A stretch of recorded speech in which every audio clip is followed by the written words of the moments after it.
नमस्कार दोस्तों, स्वागत है आपका एक बार फिर से आपके अपने यूट्यूब चैनल कंपटीशन प्रिपरेशन पे। आई होप आप सारे बहुत अच्छे होंगे और अच्छे से पढ़ाई भी कर रहे होंगे। इस वीडियो में हम 17 जुलाई थर्ड शिफ्ट के मैथ्स का सलूशन करने वाले हैं। इससे पहले और इससे बाद वाली सभी शिफ्ट का सलूशन आपने देख भी लिया होगा और CGL 2023 के टियर 1 के सभी शिफ्ट का सलूशन आपको SSC CGL 2023 tier 1 solve papers playlist में मिल जाएगा।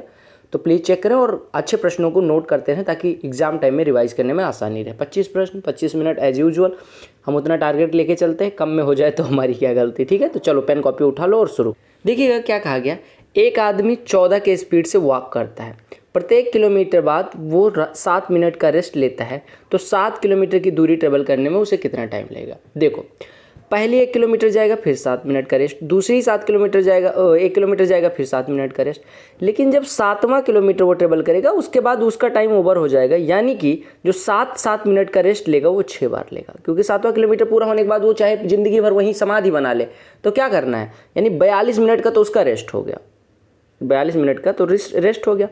और 14 किलोमीटर प्रति घंटे से ट्रेवल कर रहा है। 14 किलोमीटर प्रति घंटे से 7 किलोमीटर ट्रेवल करने में कितना टाइम लगेगा, आधे घंटे, यानी 30 मिनट और हो गए। यानी टोटल टाइम कितना लगा, 42 + 30 यानी 72 मिनट।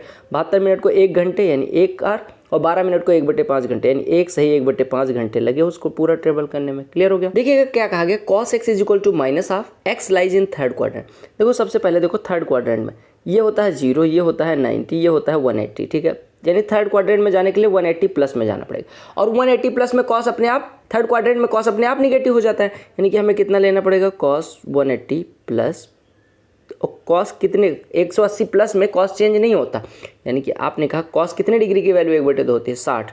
यानी cos 180 + 60 होगा, जो कि -cos 60 जिसकी वैल्यू माइनस आप हो जाएगी।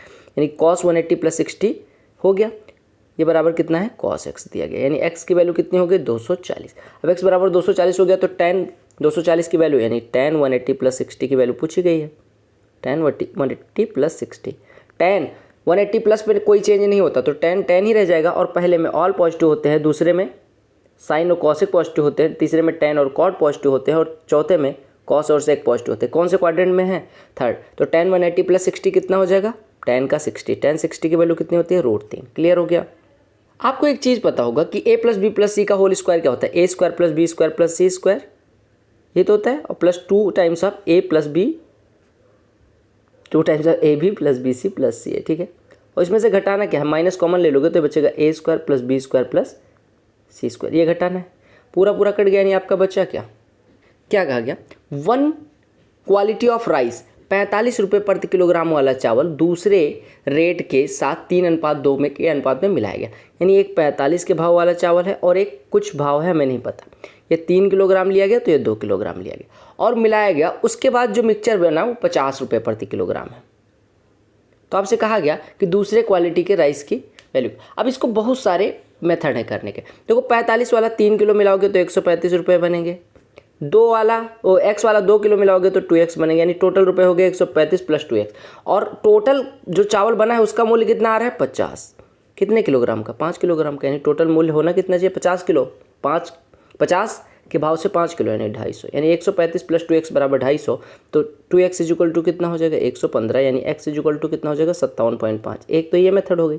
दूसरी मेथड कहती है कि देखो 45 और x का जो रिजल्टेंट है वो 50 है, तो 45 में से कट जाएगा, 5 आ जाएगा, और इधर कितना हो जाएगा, x - 50। अब ये देखो, आपने कहा जो रेशियो में 2 के बराबर है वो वास्तव में 5 के बराबर है। यानी जो 2 रेशियो है वो 5 के बराबर, 2 रेशियो बराबर 5, तो 3 रेशियो बराबर कितना हो जाएगा, 2 रेशियो बराबर 5, तो 3 रेशियो 1 रेशियो 2.5, 3 रेशियो 7.5। यानी कि आपका x - 50 = 7.5, तो x = 57 लो भैया। 3000 का खरीदा गया, 3200 का बेचा गया, प्रॉफिट 200 का, कितने पे, 3000 पे। तो प्रॉफिट परसेंटेज 2/30, 1/15 कितना होता है। अच्छा मनी के रूप में पूछा गया, बताओ। ये प्रश्न देखो, x + 1/x - 6 दिया गया। तो अगर x पावर 5 + 1/x⁴ निकालना है तो आपको 2 वैल्यूज निकालनी होती है, एक x² + 1/x² और दूसरा x³ + 1/x³। दोनों में से कोई सा पहले एक निकाल लो, कौन सा निकालना चाहोगे। आपने कहा हम ये निकालेंगे। x² + 1/x² कितना होता है, इसका स्क्वायर -2 यानी 36 - 2 ये 34 हो गया। x³ + 1/x³ कितना होता है, इसका क्यूब -3 टाइम्स ऑफ ये, यानी -6 का क्यूब -216, और -3 टाइम्स ऑफ -6 यानी कि -216 + 18, यानी इसकी वैल्यू कितनी हो गई, 198 किसकी? माइनस की। अब आपको पता है x power 5 plus 1 upon x power 5 होता कितना है? ये होता है x square plus 1 upon x square into x cube plus 1 upon x cube minus x plus 1 by x, ये होता है। यानी कि 34 गुणे माइनस 198 और माइनस में -6। अरे x power 5 plus 1 upon x power 5 की वैल्यू होती है x square plus 1 upon x square into x cube plus 1 upon x cube minus x plus 1 by x. तो आप कहेंगे x square plus 1 upon x square की value 34 गुणे में minus 198 और माइनस 6 यानी कि प्लस का 6।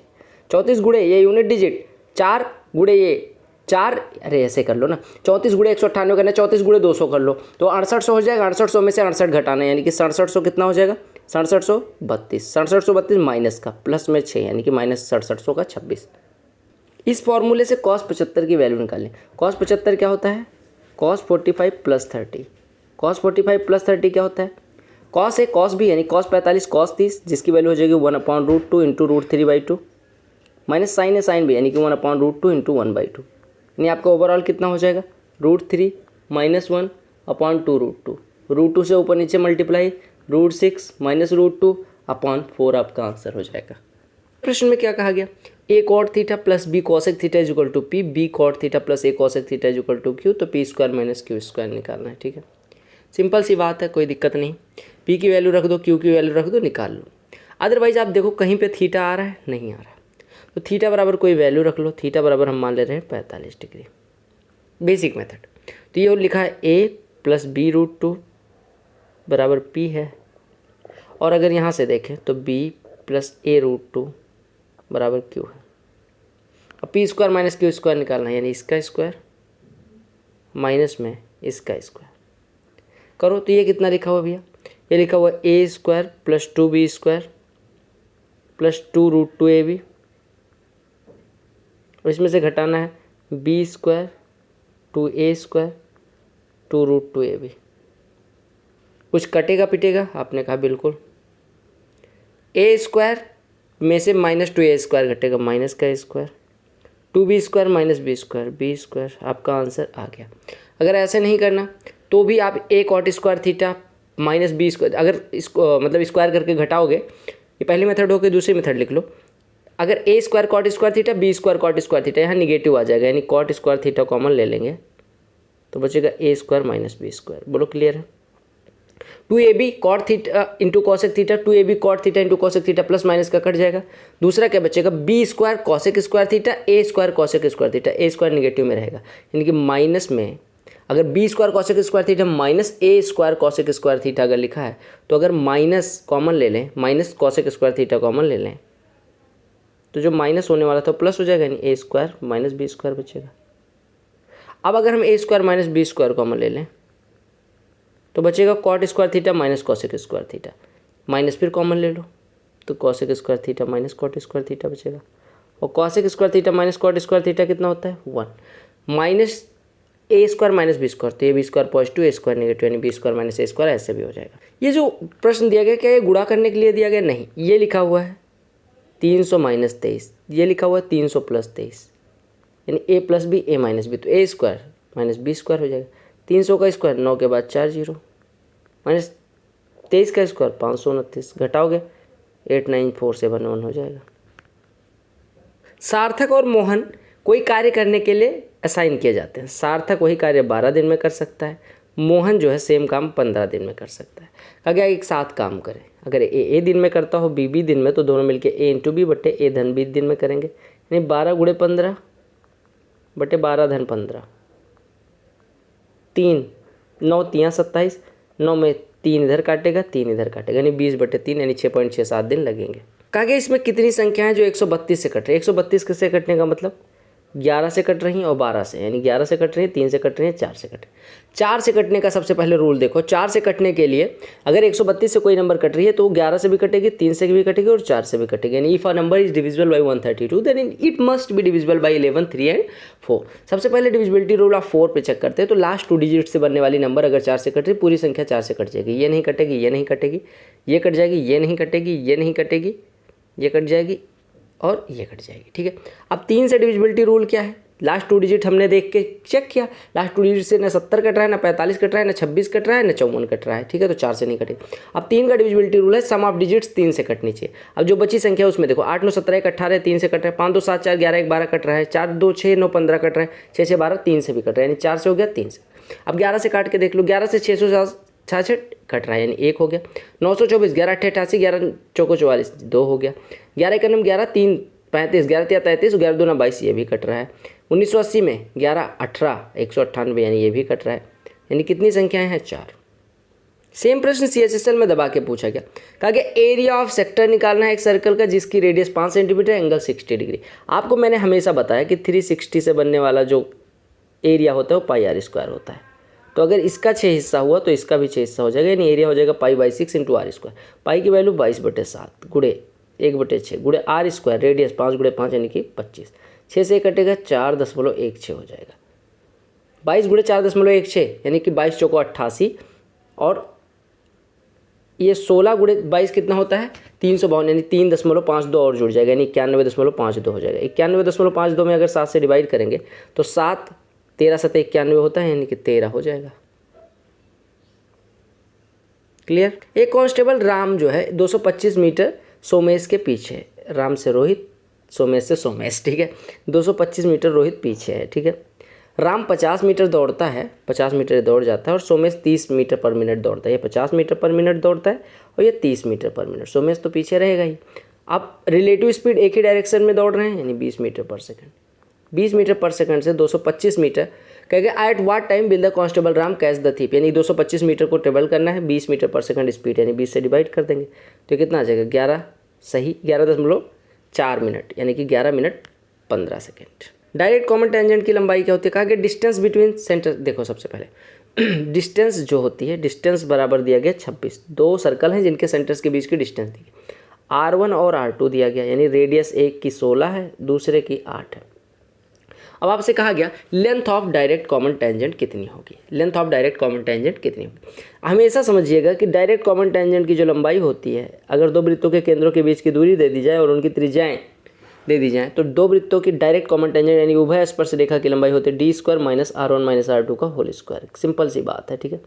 यानी ये कितना हो जाएगा d², 26 का स्क्वायर 676 माइनस 16 - 8 8 का स्क्वायर 64, घट जाएगा कितना बचेगा 612। 612 में से 4 निकल जाएगा, यानी 4 का वर्गमूल 2, 2 रूट 153। तो ये फॉर्मूला नोट कर लेना।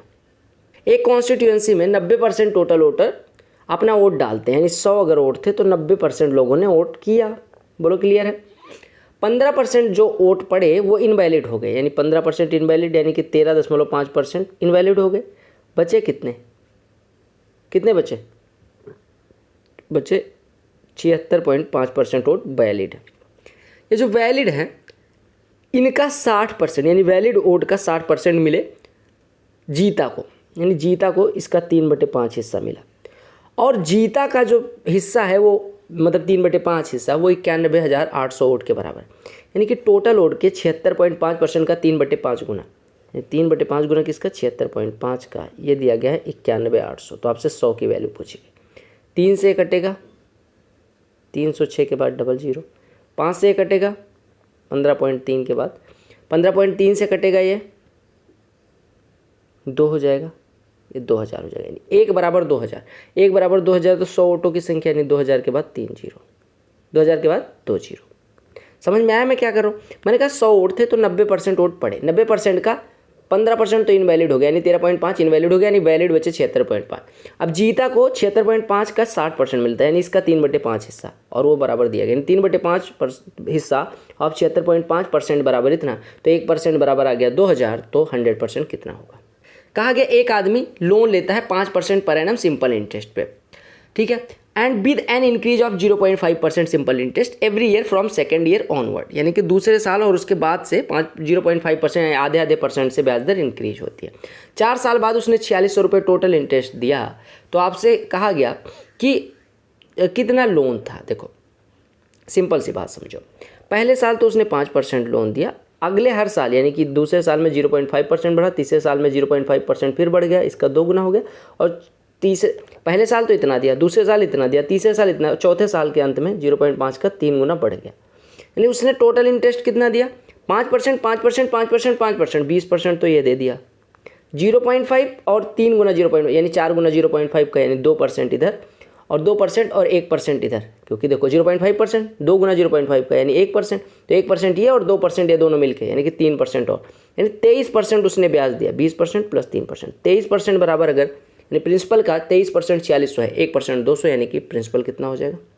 एक बैग में 550 रुपये 50 पैसे, 25 पैसे और 20 पैसे के सिक्कों के रूप में 2:3:5 के अनुपात में है। देखो 2:3, अगर 2 सिक्के 3 सिक्के और 5 सिक्के होते तो 1 रुपये इधर बन जाते, 75 पैसे इधर बन जाते और 1 रुपये इधर बन जाते, यानी टोटल 2 रुपये 75 पैसे बनते। यानी जो टोटल 2 रुपये 75 पैसे वो वास्तव में 550 के बराबर है, यानी कि 550 रुपये के बराबर। यानी 2.75 बराबर 550, तो 1 बराबर कितना हो जाएगा, इससे काटोगे तो ये 200 हो जाएगा, यानी 1 बराबर 200 हो गया। 1 बराबर 200 हो गया तो आपसे कहा गया कि डिफरेंस बिटवीन 50 पैसे एंड 20 पैसे कॉइन, 50 पैसे और 20 पैसे कॉइन के बीच का डिफरेंस आपको यार ये करने की ज़रूरत ही नहीं थी। अब एक बात बताओ, 50 पैसे और 20 पैसे ये कुछ भी करने की ज़रूरत नहीं थी। आपका 1 बराबर 200 आ गया तो 50 पैसे कितने सिक्के हो गए 400, 25 पैसे 600 और 20 पैसे 1000। ये तो अलग चीज़ हो गई। आपको जब प्रश्न दिया गया था तो इतना ही करते आपका आंसर आ जाता। कैसे, आपने कहा इतना इनका, सॉरी 1 मिनट, ये रेशियो आपने निकाला अभी, ठीक है, कि 1 रुपये 50 पैसे वाले बनाएंगे, 1 रुपये 20 पैसे वाले। अब आपसे पूछा यही तो गया था कि 1 रुपये और मतलब 50 पैसे और 20 पैसे वाले जो टोटल रुपये है उसका अंतर कितना है, तो 1 रुपये का अंतर 0 रुपये। -25 गुणे 8, -25 कॉमन ले लोगे तो 8 + 2 यानी -25 गुणे 10 आंसर आ जाएगा। एक क्यूब का वॉल्यूम निकालना है, पेरीमीटर ऑफ वन फेस। देखो पेरीमीटर ऑफ वन फेस क्या होता है, a स्क्वायर बराबर दिया गया 40। Perimeter of one face of the cube, यानी कि सॉरी पेरीमीटर दिया गया, एरिया नहीं दिया गया। देखो समझो बात को, 6 फेस होते हैं आपको पता है, पेरीमीटर दिया जाएगा तो 4a के बराबर होता है, यानी 4a बराबर 40 दिया गया, यानी a बराबर 10। a बराबर 10 तो वॉल्यूम पूछा गया, a का क्यूब कितना हो जाएगा 1000। एक डिस्काउंट दिया जाता है 15% का, तो वैल्यू कितनी आई, 15% का डिस्काउंट देने का मतलब 85% मूल्य दिया गया, 29,750 है। कहा गया अगर कोई डिस्काउंट ना दिया जाए तो शॉपकीपर 12% कमाता है, ठीक है, शॉपकीपर 12%, तो कॉस्ट प्राइस बतानी है। उल्टा प्रश्न में पूछा 85% 29,750, अगर डिस्काउंट ना दिया जाए यानी कि 100% पे बेचा जाए, कि देखो जो मार्केट प्राइस का 85% है वो इतना है, 17 से कटो, 17 × 5 = 85, 17 × 5 = 17, 1 × 17, 17 × 7 = 119, 17 × 5 = 85, यानी 5% बराबर 1750, यानी मार्केट प्राइस का 5% 1750, तो 100% कितना हो जाएगा इसका 20 गुना, यानी 100% मतलब मार्केट प्राइस बराबर कितना हो जाएगा इसका 20 गुना, बोले तो 175 गुणे 2 350, यानी आपका जो क्रय मूल्य है वो तो अभी नहीं निकला, लेकिन एक चीज़ जरूर निकल गया। क्या निकल के आया, एक चीज़ निकल के जो आया, अगर मार्केट प्राइस का 85% इतना है तो मार्केट प्राइस 3,35,000 हो गया। अब मार्केट प्राइस अगर 35,000 है उस पर बेचता है तो 12% का फ़ायदा होता है, ये कॉस्ट प्राइस पे 12% का फ़ायदा होता है। अगर 35,000 12% का फ़ायदा होने का मतलब कॉस्ट प्राइस का 112/100 यानी 28/25 की बिकती है। कॉस्ट प्राइस का 28/50 अगर इतना है तो कॉस्ट प्राइस निकालना है 14, 7 से काट दो, 7 चौको 28, 7 से कटेगा 5,000, 4 से कटेगा कितना हो जाएगा 1250, इसका गुणा करना है, 25 0 0, 25 5 125, 25 दूना 50 12 62, 25 × 25 6 31 आपका आंसर। आप ऐसे भी कर सकते थे कि देखो आपको जो दिया गया वो 85%, तो 100% निकाल लेते। मान लो x जो है वो 85%, तो इसका 100% कितना हो जाता 20/17। अब इस पे बेचने पे 12% का फ़ायदा होता है, यानी कि क्रय मूल्य कितना हो जाए इसका 100/112, यानी कि 25/28। यही सॉल्व करना था आपको पिछले प्रश्न में, ठीक है। प्रतिमा और दीक्षा किसी काम को 10 घंटे और 15 घंटे में कर सकती हैं। 4 घंटे टाइप करने के बाद प्रतिमा काम छोड़ देती है। अब देखो प्रतिमा ने 4 घंटे काम कर लिया, प्रतिमा 10 घंटे में कर सकती थी, 4 घंटे काम कर लिया, यानी कि प्रतिमा के 6 घंटे का काम बचा हुआ है।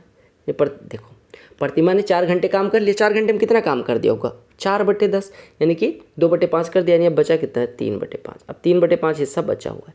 अगर 3/5 हिस्सा को अब किसने करना है, दीक्षा ने। दीक्षा कर सकती है पूरा काम 15, अगर पूरा काम 15 तो 3/5 हिस्सा 3/5 × 15 यानी कि 9 दिन में करेगी, 9 घंटे में। जो टेबल है वो इन्फॉर्मेशन देती है नंबर ऑफ स्टूडेंट्स का अलग अलग 5 कंपनियों में अलग अलग 6 सालों में, ठीक है। ये आपको 5 अलग अलग कंपनियां दी गई, 6 अलग अलग साल दिए गए, जिसमें पूछा कहा गया what is difference between the students placed in all companies in 2014 and 12। 14 में टोटल जो प्लेस्ड है और 12 में जो प्लेस्ड है, इनका डिफरेंस निकालना है। जोड़ के घटा मारो तो 6 8 14 4 18 9 27 8 35 के 5 हासिल आई 3 9 3 12 4 16 9 25 2 27 के 7 हासिल आई 2 2 1 3 1 4 1 5, ये 57.5 हो गया। इधर जोड़ोगे 3 4 7 4 11 8 19 8 27 के 7 हासिल आई 2 2 7 9 1 10 3 13 3 16 9 25 के 5 हासिल आई 2 2 1 3 1 4 1 5 1 6 65.7। अब इन दोनों का डिफरेंस निकालना है, तो इसमें से घटेगा, ये कितना हो जाएगा 0.2, इसमें से घटाओगे 8, यानी 8.2 हज़ार हो गया डिफरेंस, यानी कि 1000 से गुणा कर दो तो 8200।